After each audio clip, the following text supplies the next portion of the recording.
Vale. Bueno, pues nos encontramos con dos tipos de anchoa.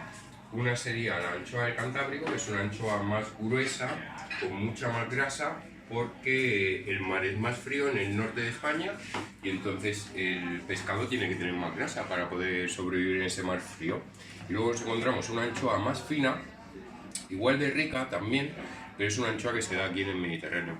Aquí precisamente la anchoa famosa sería la anchoa de la Scala. Bien, de aquí vamos a pasar a cómo diferenciamos las anchoas por capas. Entonces, que me indique el número de anchoas que yo me voy a encontrar en una capa sería el tamaño de ella. Contra mayor sea, cuanto más grande es la anchoa, más se cotiza esa anchoa. Entonces aquí pues nos encontraríamos con una anchoa que serían 10 peces. ¿Vale? Si los contamos, los veremos aquí perfectamente separados. 1, 2, 3, 4, 5, 6, 7, 8, 9, 10 peces. ¿Vale? Nos podemos encontrar desde latas que tendríamos 11 peces a otras que tendríamos 9 peces. Bien. El siguiente paso sería cómo nosotros limpiamos la anchoa.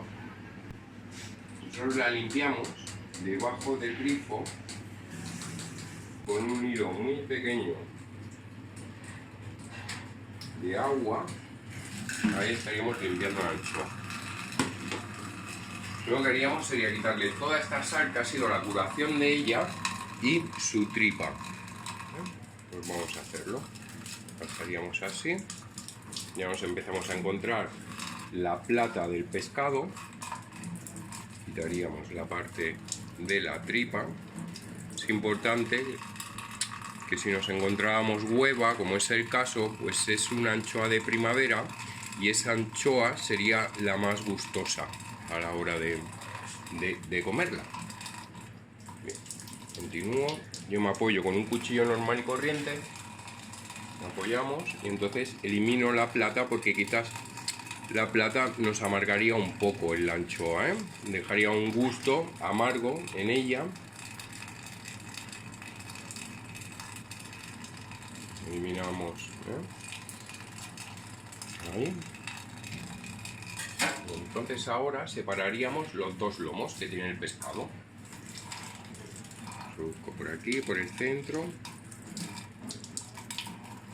Separaríamos un lado, un lomo de otro lomo, estiramos en la cola y ya tendríamos el primer lomo separado.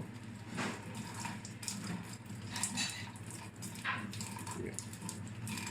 Eliminaríamos por aquí arriba. Es una parte, no le ocurre nada, pero será una parte que visual pues no queda muy bonita. ¿Eh? Tenemos un lomo por aquí.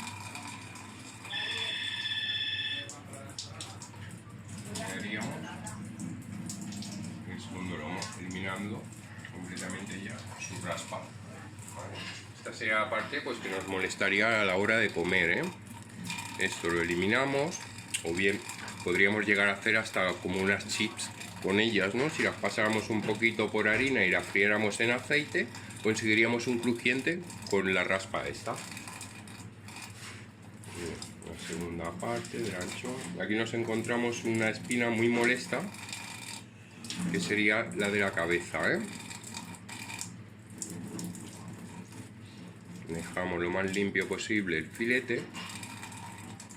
En nuestro caso, la anchoa ya se podría comer así, ¿vale? Podríamos llegar a comerla de esta manera, con un poco de salsa. Pondríamos encima un poquito de vinagre con pimentón y ya podríamos comer la anchoa así. Pero nosotros le vamos a dar una segunda vuelta a la anchoa, ¿eh? Vamos a eliminar todas estas espinas que nos encontramos por aquí, las vamos a eliminar con un cuchillito. Cogemos el cuchillo, ¿veis? Y sin tocar el filete para no romperlo y que no tenga mella. ¿Veis? Que cada vez que peino hacia abajo me encuentro con sus espinas. Pues estas serían las espinas que acabaríamos eliminando. Ahí, ahí, y alguna más. Por eso son laboriosas, porque claro, es filete a filete lo que tendríamos que hacer de una manera completamente manual. Y ahora sí, que tendríamos ya nuestra anchoa lista para ser consumida.